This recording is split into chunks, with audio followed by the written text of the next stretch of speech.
Let us open our Bible on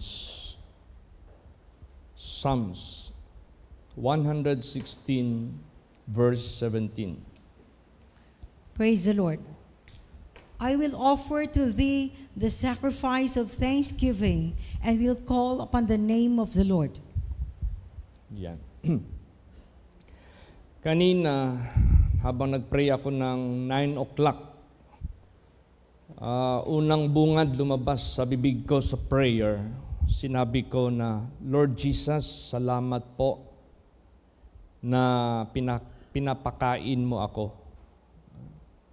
Minsan din na natin na pasalamatan na pinapakain niya tayo. Malaking bagay yun. No? Na every time panahon ng meal, merong food sa table natin. Tapos sinabi ko naman din, Lord Jesus, thank you for clothing me. Salamat po na dinamtan mo ako. By the grace of God, salamat po. Third, sabi ko naman, Lord Jesus, thank you for the shelter together with my family. So maganda kasi yung ma-mention natin yung mga blessings na natanggap natin na sometimes hindi na natin napapansin. Hindi na natin nako-consider. Bakit kailangan yan? Dahil para yung ating gratitude na utang na loob na ginawa niya tayo ng lahat ng blessings, lahat ng kabutihan sa buhay natin, para marunong tayong magbigay ng sacrifice para sa Kanya. Kaya sinabi dito, I will offer to thee the sacrifice of thanksgiving. What is sacrifice? Sacrifice that is an offering of something to God, of something that is precious. Tingnan mo si Jesus Christ. Inoffer niya yung precious blood niya. Inoffer niya yung precious niya na buhay para lang sa atin. Yun ang sacrifice. So tayo din mag-offer tayo ng sacrifice. Ngayon, June 15, yan yung dapat dalhin natin yung sacrifice. Offering natin sa Panginoon Diyos, sacrifice of thanksgiving. Bakit? Ano pala ang June 15? June 15, that was when Jesus called his servant Pastor Samuel Algabre to preach the message of the kingdom of God, na ligtas tayo, na blessed tayo, na change yung buhay natin by the gospel of God. Tapos kahit wala na si Pastor Samuel Algabre, patuloy pa rin na may gagamitin ang Diyos sa pagbigay ng Word of God para hindi na tayo talaga mawala hanggang sa kamatayan natin. Yan yung ating isipin, na pasalamatan natin ang ating Panginoong Diyos. Mag-offer tayo, mag-sacrifice tayo, offering of thanksgiving bilang pasalamat natin. Minsan, sa buhay natin, meron tayong loan, di ba? Dahil gusto natin ng sasakyan, mag-loan tayo, magpaayos ng bahay. Tapos, nagbabayad tayo monthly. Magkanong monthly binabayaran natin? Monthly yan ha, ilang taon yan. Pero hindi tayo nanghihinayang magbayad. Hindi natin tinitingnan yung amount monthly binabayaran natin dahil nagamit natin yung loan natin sa ating nakinabang tayo Na-enjoy natin. Kaya parang meron tayong, hindi na natin tinitingnan yung interest, hindi na natin tinitingnan yung monthly, kasi we avail privilege. How about to God? Manghihinayang ba tayo? Do we have something to be offered unto Him as a sacrifice of thanksgiving?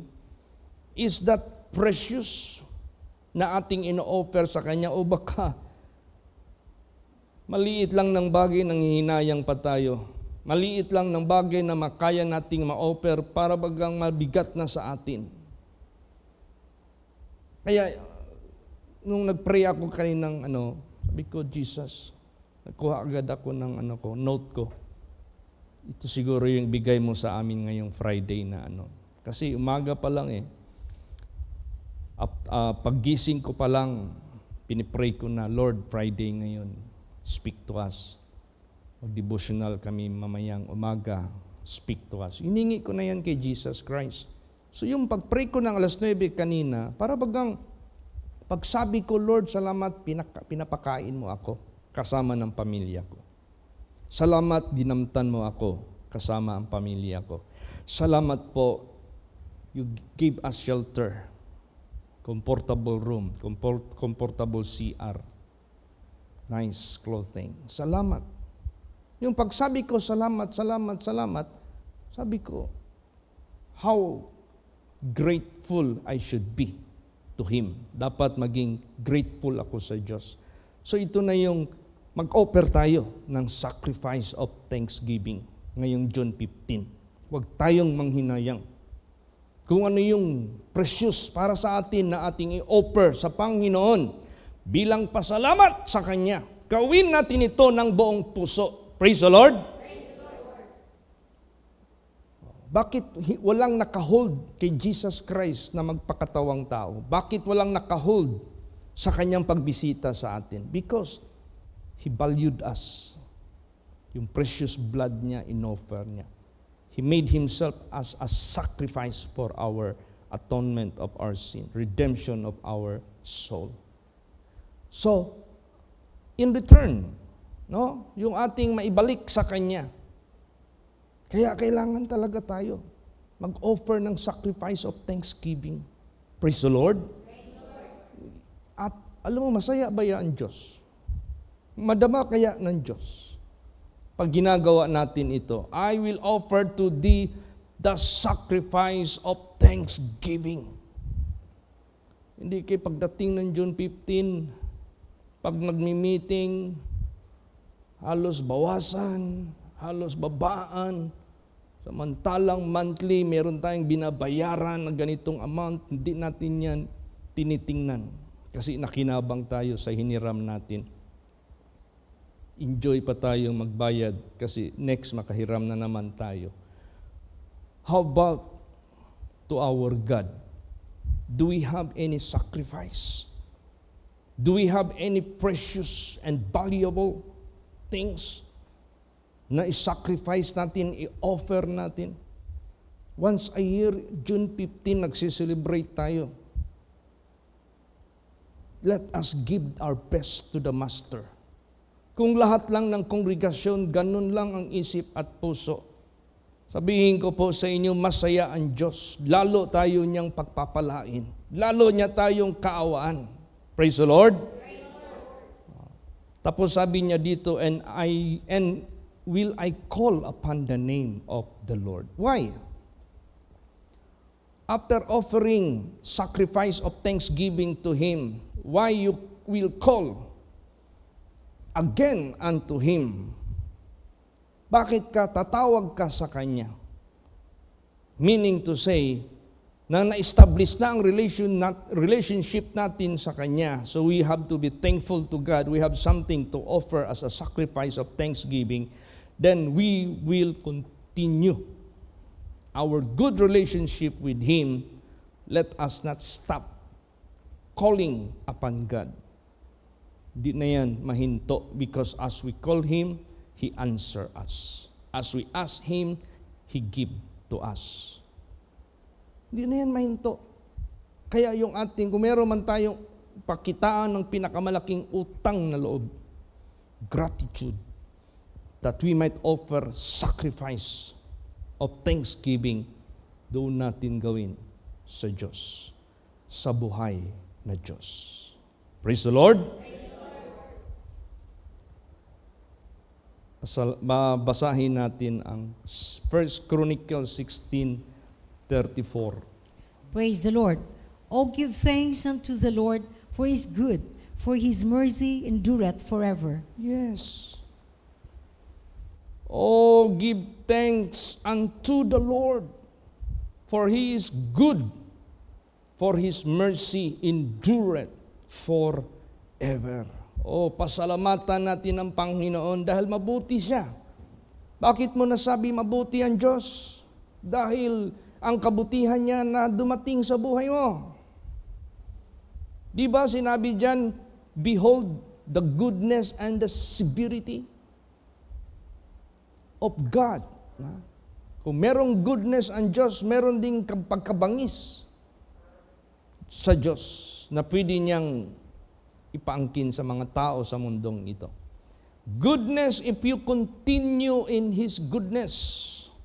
Kaya habang nagpapatuloy tayo sa goodness ng Diyos, yung goodness niya magpatuloy din sa buhay po natin. Magpatuloy tayo sa pagsunod, magpatuloy tayo sa ating faithfulness sa Kanya. Tuloy yung goodness.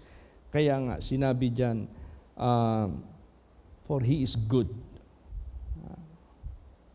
Severity, kailan mangyayari ang severity? To them which fell. Kailan ka mahuhulog? Pag ikaw ay walang faith. Pag ikaw ay walang obedience sa Diyos, puputulin ka ng Diyos, mahuhulog ka. Pag nahulog ka, matikman mo yung severity ng Diyos. Yung puot ng Diyos. So pasalamat tayo nung ating pinaniwalaan, sinunod ang salita ng Diyos, tinalikdan ng lahat ng kasamaan, natikman natin ang goodness of the Lord. Kaya we have something to offer as a sacrifice of thanksgiving to God. That is something valuable and precious thing that we can offer unto the Lord. Praise the Lord. I-offer natin para sa Panginoon. Huwag tayong manghinayang. Alam mo anong ginawa ng Diyos sa atin? Kung ginawa niya rin sa mga anak niya noon, ganun din ginagawa niya sa atin. Basahin natin yan. Jeremiah 31:12 hanggang 14. Praise the Lord. Therefore, they shall come and sing in the height of Zion, and shall flow together to the goodness of the Lord, for wheat and for wine and for oil and for the young of the flock and of the herd. And their soul shall be as a watered garden, and they shall not sorrow any more at all. Then shall the virgin rejoice in the dance, both young men and old together. For I will turn their mourning into joy, and will comfort them, and make them rejoice from their sorrow. And I will satiate the soul of the priest with fatness, and my people shall be satisfied with my goodness, saith the Lord. See, yung goodness ng Diyos. Lagi nating na-avail, no? Yung goodness ng Diyos, satisfied tayo. Pati yung kaluluwa natin, sinasatisfy niya. Yung kauhawan ng ating kaluluwa, pinipil up niya ito. Walang kulang ang Diyos sa ginagawa niya sa atin. Yung sinabi dito, mag-flow together yung kabutihan ng Panginoon. Lahat ibubuhos ng Diyos yung kanyang kabutihan. Minsan, yung nagpa-blessing si Brother Chan Chan, Biko, Chan, magkanong bili mo yung sasakyan na yan? Ito, pastor, na binibenta sa akin ito ng 400K, pero natawaran namin ng 300 something. Sabi naman ni Sister Mabel, pastor, nag-ambag-ambag kami nito. Siguro yung kapatid niya nasa Amerika, nag-ambag. Si Brad Chris, si Sister Mabs, may mga savings siguro, nag-ambag. Si Chan Chan nag-ambag. Tapos sabi ni Chan Chan yung pinaka-buntot, yung maliit na lang, nag-loan ako, pastor, sabi niya. Pero pag mag-loan ako, hindi masyadong, halos wala na ako matanggap na pera sa pagsweldo. Kasi unang-una yung tithes. Ayaw kong masacrifice dahil sa utang ko. Ibig sabihin yan, kung mag-utang siya, hindi pwede na isali mo na yung tithes mo, pambayad sa utang. Mali yun. Kailangan marunong tayong mag-calculate. Praise the Lord. Kasi unang-una, hindi yan sa atin. May-ari niyan. Ang Bible nagsabi, pag galawin mo yan na hindi sa iyo, nakaw yan. Kaya marami sa inyo dyan naghihirap. Kasi ninanakaw ninyo yung hindi sa inyo. Kaninong ano yan, property o kaninong ano yan? Sa Diyos na gumawa ng lahat ng sakripisyo para tayo iligtas. Meron ka bang offering of sacrifice, of thanksgiving sa Kanya? Dapat yan. Gawin po natin yan ng buong puso. Praise the Lord. At ang promise ng Diyos, yung lalagyan, punong-puno yan. Halos wala ng lugar sa paglalagyan. Mark that word. Gagawin ng Diyos yan. Sabihin ko po sa inyo, more than that what we can do, more than that we can expect, more than that we can have. Kasi tatayuan ng Diyos yung pangako niya sa buhay po natin. Praise the Lord. Praise the Lord. Hindi lang dyan, ang dami pang mga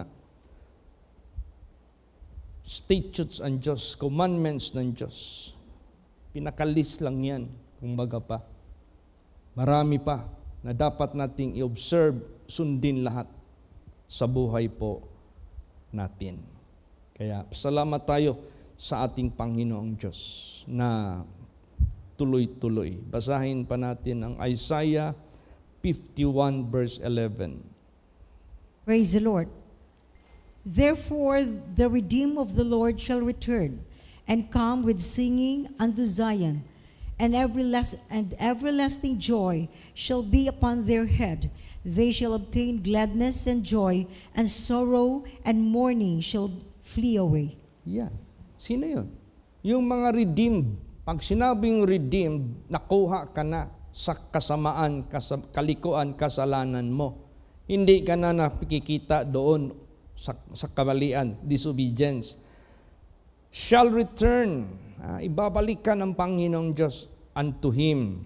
Ma-reconciled ka sa Diyos. Mabalik ka sa Diyos. Anong mangyari? And come with singing unto Zion, and everlasting joy shall be upon their head. They shall obtain gladness and joy, and sorrow and mourning shall flee away. See, lalayo sa atin yung mourning, yung kalungkutan, kalumbayan, kahirapan, kapalpakan, kakulangan, lalayo yan sa atin. Magpo-flow sa atin yung lahat ng kabutihan ng ating Panginoong Diyos. Ganun. Alam mo, karamihan ang mahirap lang yung pagsimula. Starting lang talaga. Mag-practice ka ng driving, starting lang mahirap. Mag-practice ka ng bisikleta, starting lang ang mahirap. Lahat, puro panimulain ang mahirap. Ang tanong, nag-start ka na ba sa buhay mong sumunod sa salita ng Diyos? Pag hindi ka mag-start, wala kang masasabi na testimony sa buhay mo that God is real, that God is so good, that God is so faithful. Kasi walang fulfillment sa buhay mo because you never started yet. Maybe you are afraid of something, whatever. Mas malaki pa yung respeto mo, takot mo sa mga bagay sa mundong ito. Higit sa Diyos. Imbis yung Diyos siya ang may-ari sa hininga natin, lahat kontrolado niya, pagpapalain ka, kaya-kaya niyang gawin. Yung mga problema mo, kayang-kaya niyang lutasin. Pero saan na yung ating offering of sacrifice unto God, of thanksgiving? Praise the Lord. Praise the Lord. Saan na? Hinahanap yun ng Diyos sa buhay po natin. God is seeking. God is looking.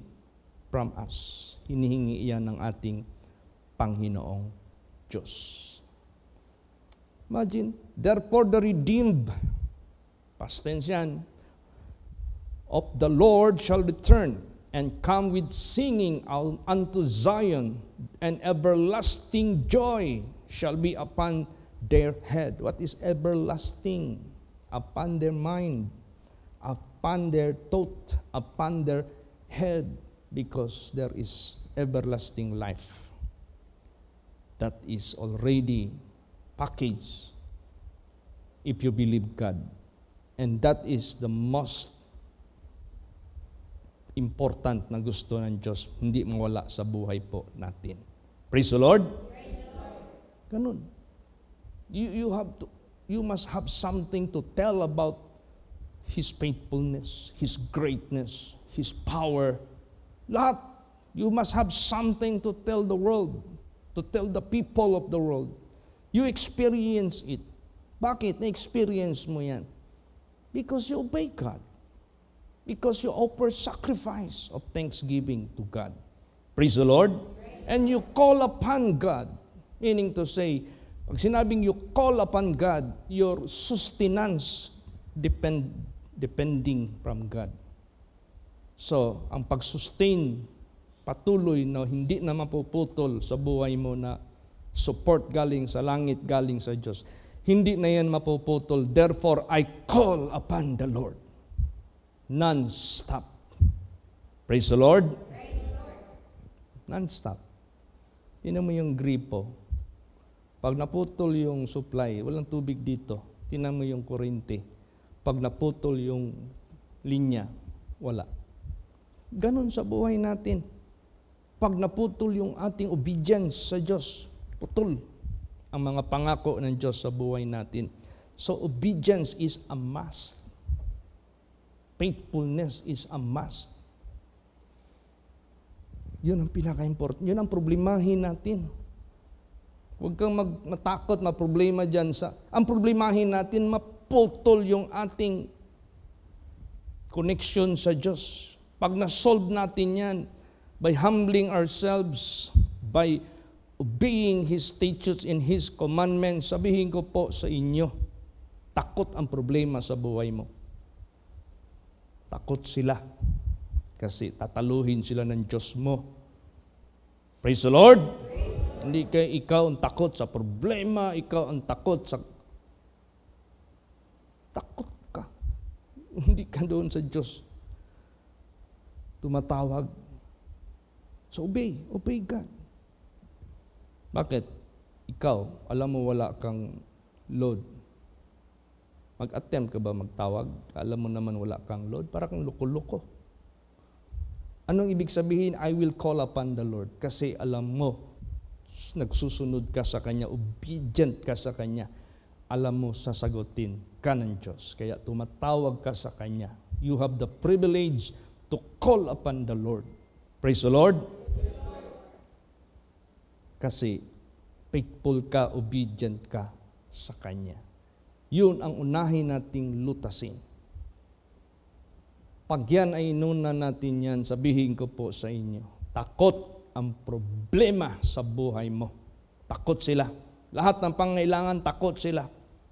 Kasi tataluhin sila ng Diyos mo. You can overcome them.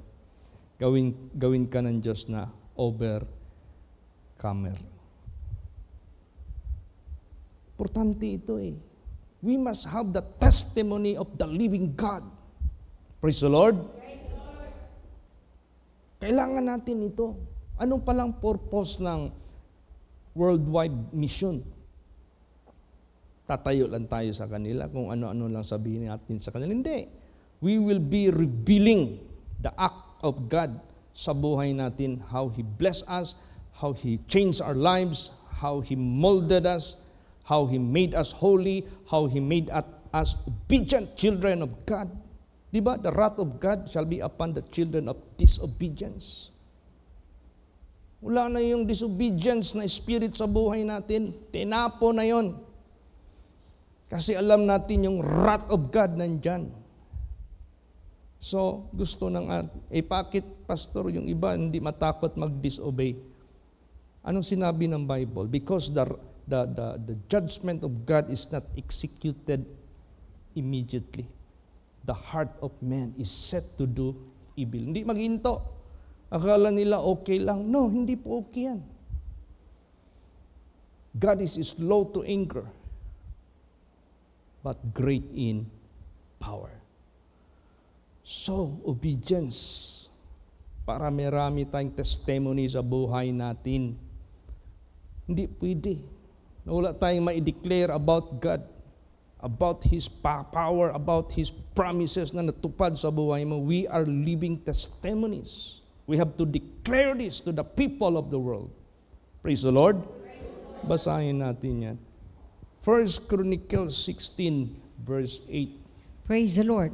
Give thanks unto the Lord, call upon His name, make known His deeds among the people. Yes. Anong i-make known natin sa mga tao sa mundong ito?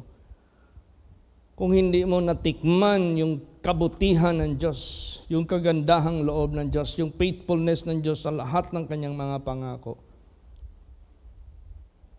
So you must be obedient para maging living example ka. Basa pa. Psalms 107:22. Praise the Lord. And let them sacrifice the sacrifices of thanksgiving and declare His works with rejoicing. Yan. Let them sacrifice the sacrifices of thanksgiving and declare His works with rejoicing. Anong madideclare mo sa mga tao? Anong ihahayag mo sa mga tao sa mundong ito? Kung hindi pinaranas ng Diyos sa buhay mo yung kanyang pangako dahil nagsunod ka sa Kanya. Kaya ngayong June 15, this is now the day which God appointed to offer sacrifices of thanksgiving. Praise the Lord. Lahat ng mga kongregasyon dapat himukin ng pastor. That is the day which the Lord hath made. We will rejoice and be glad in it. Therefore, let us offer sacrifices of thanksgiving to God. Amen? Praise the Lord. Ganun. Let us offer something that is precious. Let us offer something that is valuable. And how we will do it? It must be free heart. Yung bang bukas sa loob. Basahin natin yan. 2 Chronicles 29, verse 31. Praise the Lord. Then Hezekiah answered and said, Now ye have consecrated yourselves unto the Lord. Come near and bring sacrifices and thank offerings into the house of the Lord.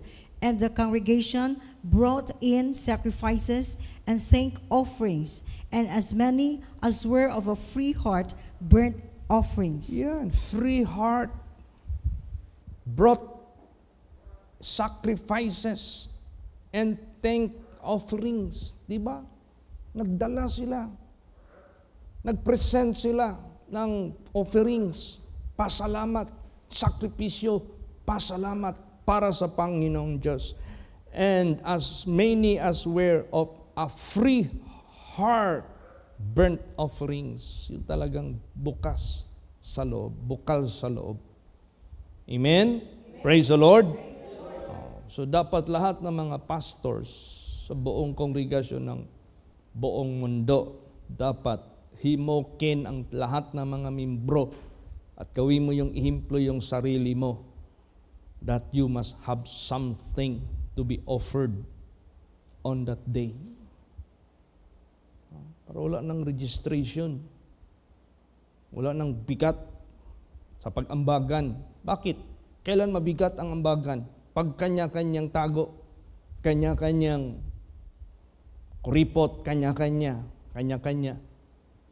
Pero subukan, out of the abundant heart with a free heart, gawin ng bawat isa. Sabihin ko po sa inyo, magtaka ka, mag-overflow yung blessings na mag-gather natin.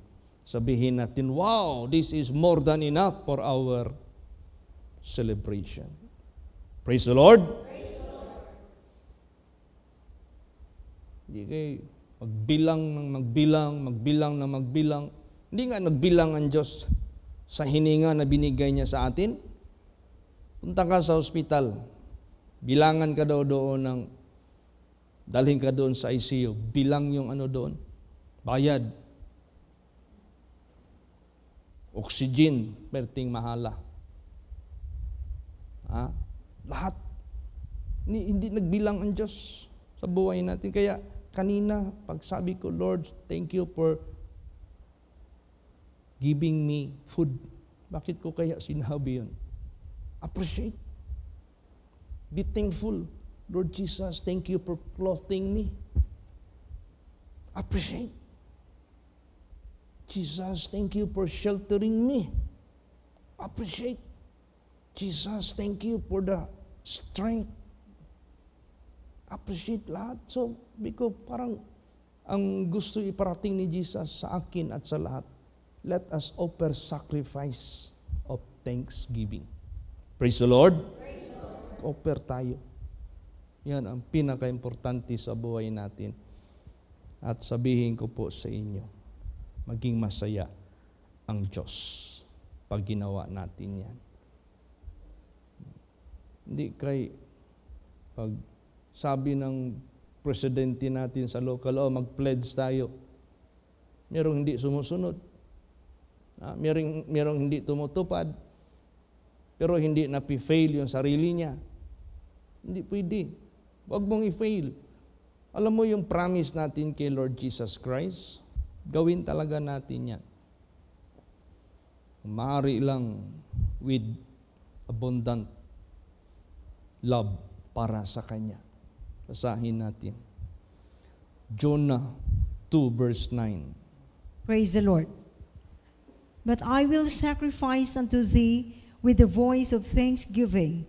I will pay that I have vowed. Salvation is of the Lord. Yes.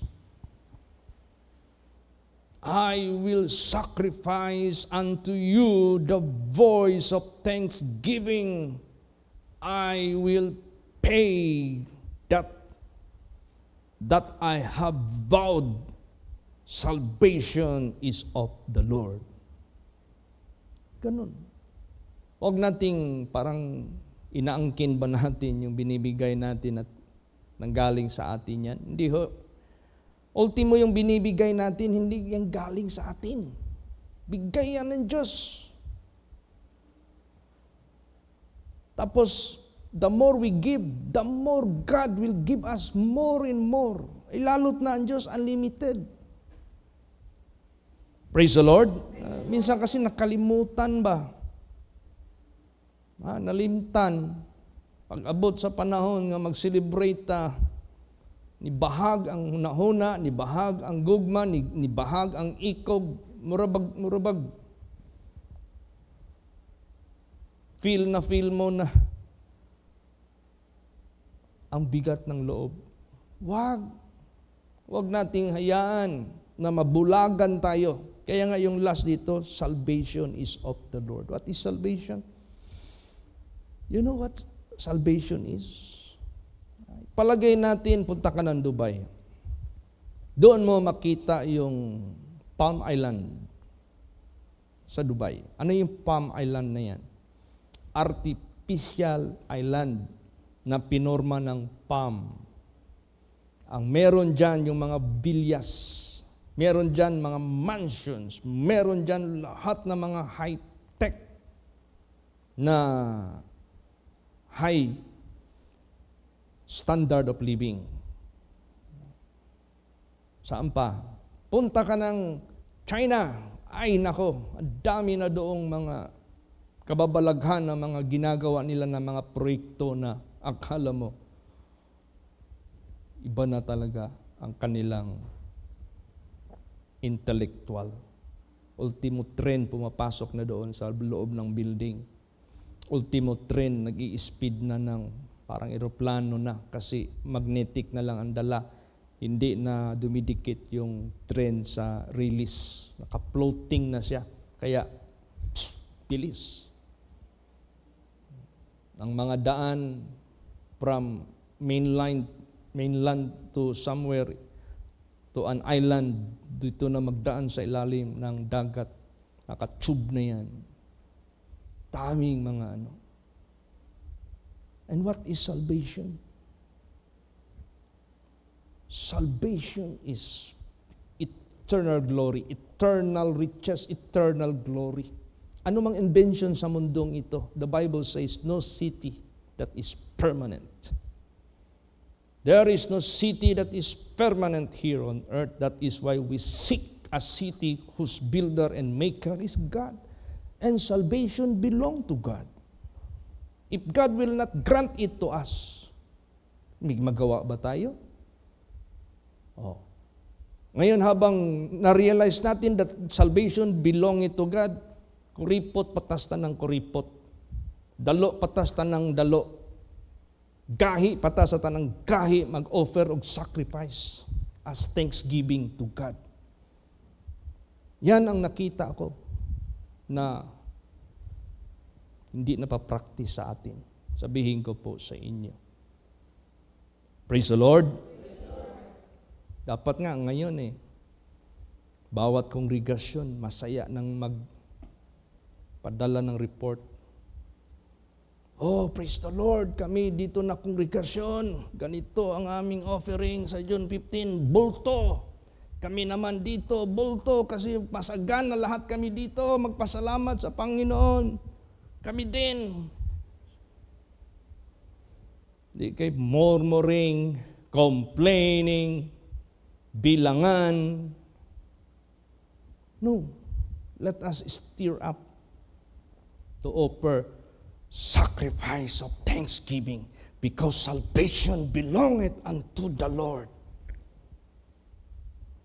Praise the Lord. Praise the Lord. And after all, yung binibigay natin, hindi yan sa atin. Kanya pa rin yan. Galing sa Kanya yan. Kung tutuusin natin. Praise the Lord. Praise the Lord. Last verse. Basa. Hebrews 13:15. Praise the Lord. By Him, therefore, let us offer the sacrifice of praise to God continually. That is, the fruit of our lips, giving thanks to His name. Yes. Maliwanag yan. You want to offer non-stop? Why? Who are you? Are you billionaire? Are you trillionaire? Na maka-offer ka non-stop? God, by Him, sinabi dyan, by Him, therefore let us offer the sacrifice of praise to God continually, non-stop, because galing sa Kanya ang kakayahan natin. Praise the Lord. Praise the Lord. Ang hinahanap lang ng Diyos, yung free heart, yung mag-offer ka ng sacrifice of thanksgiving sa Kanya. Pag sinabing sacrifice, you are offering something precious na hindi mo tinitingnan ang halaga. Kasi tingnan mo si Mary Magdalene na naging prominent sa kanyang action na ginawa niya towards our Lord Jesus Christ. The precious ointment she sacrificed unto the Lord. And God said, or Jesus said, this which woman have done to me, this will be a memorial. Wherever the gospel could reach, this woman cannot be forgotten. And hindi na malimutan ito. This shall be a memorial to her. See, yung ating mga sacrifices na offering sa pagpasalamat sa Diyos, hindi na malimutan ng Diyos. Praise the Lord. Praise the Lord. So do it. God is not unrighteous to forget your labor. And after all, sinabi dito, by Him. Therefore, let us offer sacrifice of praise to God continually, non-stop. That is the fruit of our lips, giving thanks to His name. See? Yung bunga ng ating bibig, magbigay tayo ng pasalamat sa Kanyang pangalan. Sabi ko, salamat po, Jesus, dahil kulang lang ng pasalamat ang mga anak ng Diyos.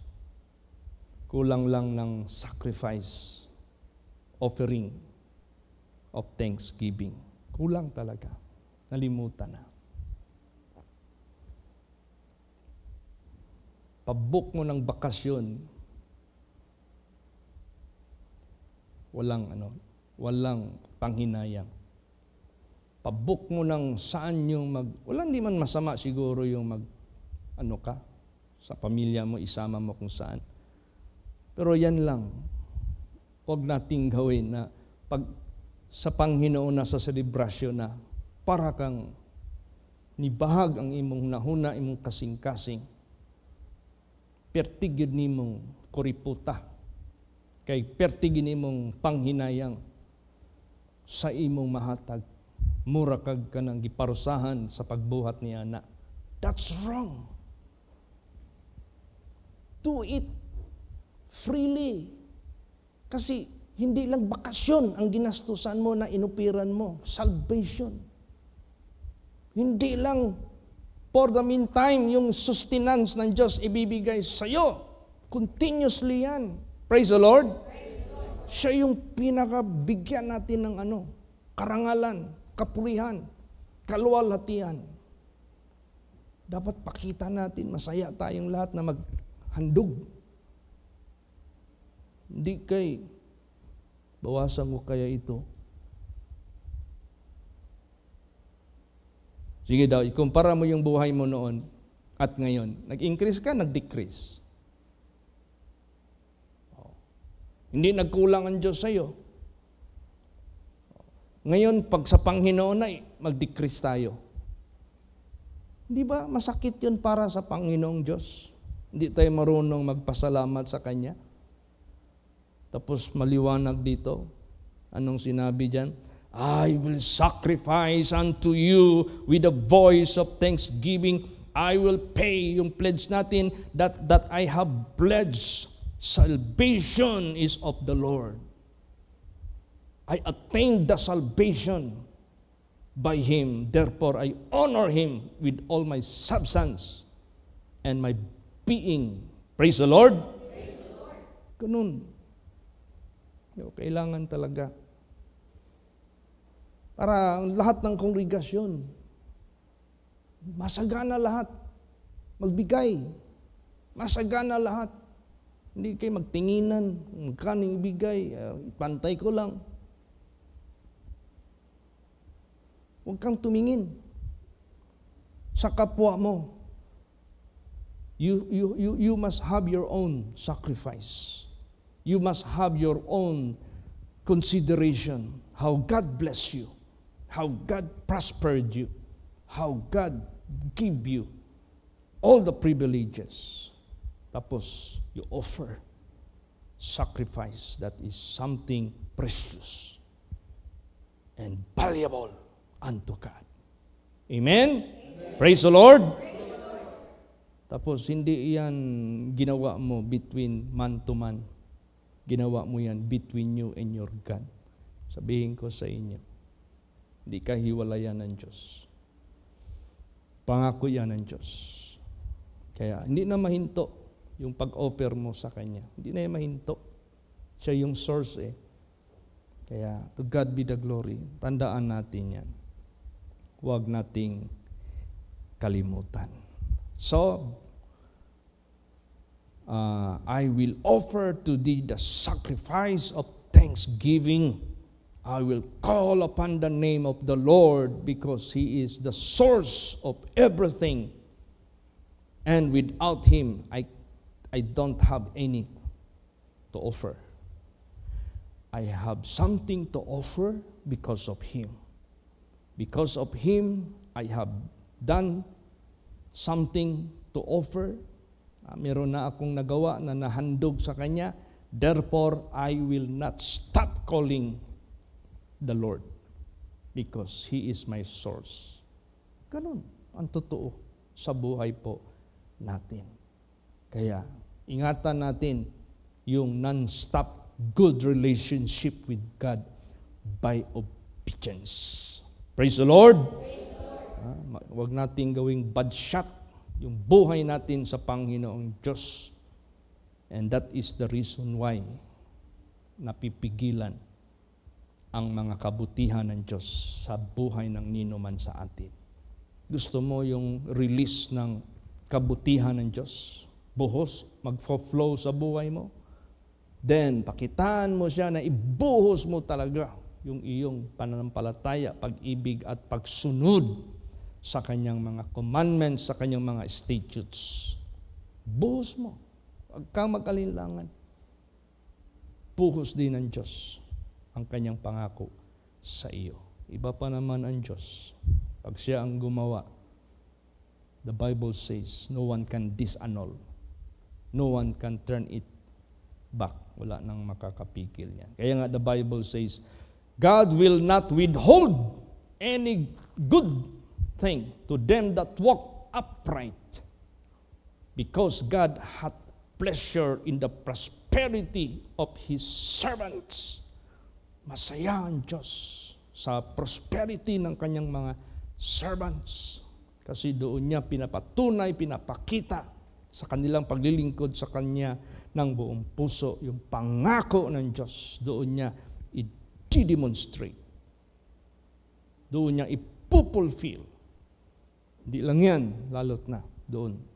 Everlasting joy yung sinabi dyan, in their head, in their thought. Alam nila, everlasting talaga ang benefit. Kaya, offer sacrifices unto the Lord. Amen? Praise the Lord. Magsitayo po ang lahat.